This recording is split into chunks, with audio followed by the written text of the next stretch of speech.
नमस्कार। भारत में टैक्स का टॉपिक अक्सर लोगों को थोड़ा कंफ्यूज कर देता है, लेकिन फिक्र की कोई बात नहीं। इस पूरी चर्चा का मकसद ही यही है कि इस मुश्किल से लगने वाले सब्जेक्ट को हर किसी के लिए एकदम आसान बना दिया जाए। तो चलिए शुरू करते हैं। तो सबसे पहले एक सवाल से शुरू करते हैं। टैक्स आखिर है क्या? एक बोझ या फिर एक जिम्मेदारी? देखिए, इसका जवाब शायद इस बात पर निर्भर करता है कि हम इसे देखते कैसे हैं, और आज हम इसी को समझने की कोशिश करेंगे। आज हम क्या क्या देखने वाले हैं? सबसे पहले समझेंगे कि टैक्स क्या है और क्यों जरूरी है। फिर इसके दो मेन टाइप्स कौन से हैं, इनकम टैक्स और जीएसटी को थोड़ा डिटेल में जानेंगे। कानूनी तौर पर टैक्स कैसे बचाया जा सकता है वो भी देखेंगे, और आखिर में बात करेंगे कि अगर टैक्स नहीं भरा तो क्या हो सकता है। तो चलिए सबसे पहले और सबसे बुनियादी सवाल से शुरू करते हैं। आखिर ये टैक्स होता क्या है और सरकार इसे हमसे लेती क्यों है? अगर बहुत ही आसान शब्दों में कहें तो टैक्स या कर एक कंपल्सरी पेमेंट है। मतलब ये वो पैसा है जो हर नागरिक और हर कंपनी को कानून के हिसाब से सरकार को देना ही होता है।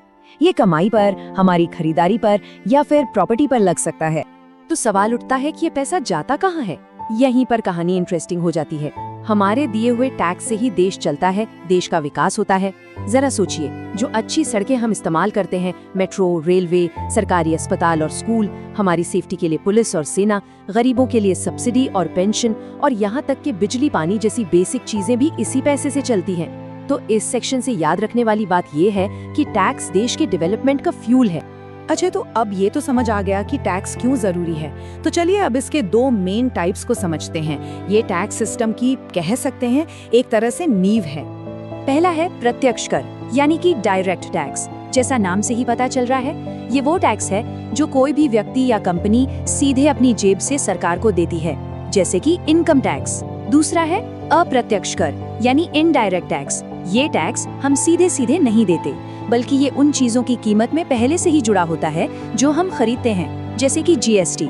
सीधी सी बात है, डायरेक्ट टैक्स कमाई पर लगता है और इनडायरेक्ट टैक्स खर्च पर। चलिए अब जरा उन दो टैक्स पर फोकस करते हैं जिनसे हमारा सामना सबसे ज्यादा होता है। एक है इनकम टैक्स और दूसरा है जीएसटी। इनकम टैक्स हमारी सालाना कमाई पर लगने वाला एक डायरेक्ट टैक्स है। कमाई चाहे सैलरी से हो, किसी बिजनेस से या फिर घर के किराए से, एक लिमिट के बाद उस पर टैक्स देना ही पड़ता है। इसे राहुल के एक उदाहरण से समझते हैं। मान लीजिए राहुल की साल की इनकम 10 लाख रुपए है। तो जो नया टैक्स सिस्टम है उसके हिसाब से पहले 3 लाख पर कोई टैक्स नहीं है, 0।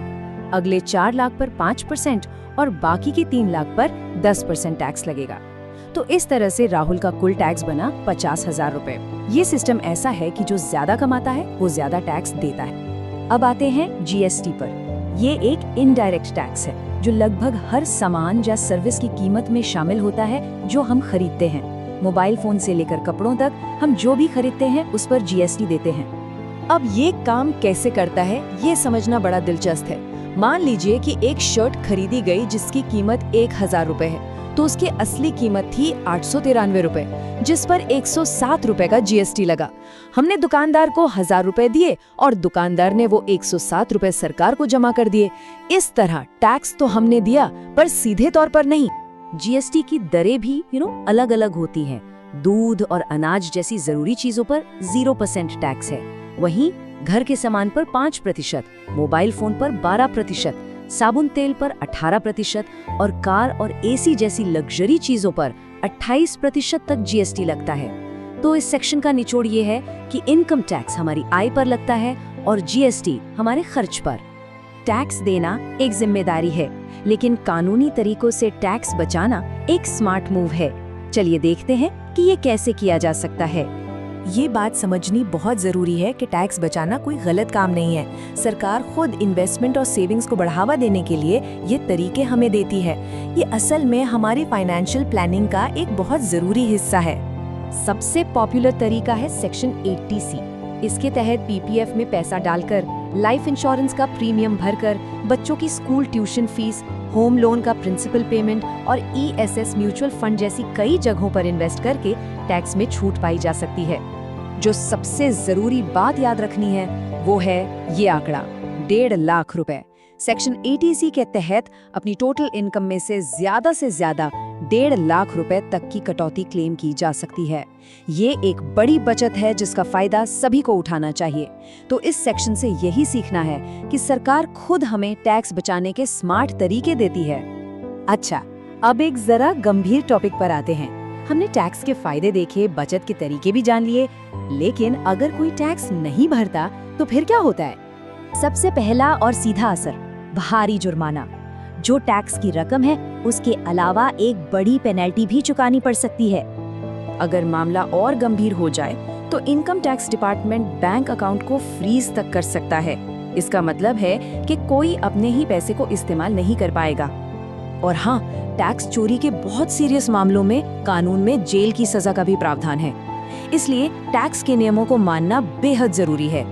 इस सेक्शन का मैसेज एकदम साफ है, टैक्स न भरने के नतीजे बहुत गंभीर हो सकते हैं। तो घूम फिरकर हम वापस उसी सवाल पर आते हैं, टैक्स बोझ है या जिम्मेदारी? उम्मीद है अब जवाब थोड़ा और साफ हो गया होगा। टैक्स में दिया गया हर एक रुपया देश को बनाने में, देश को आगे बढ़ाने में मदद करता है। ये बोझ नहीं, बल्कि एक बेहतर भारत बनाने में हमारा एक छोटा सा योगदान है।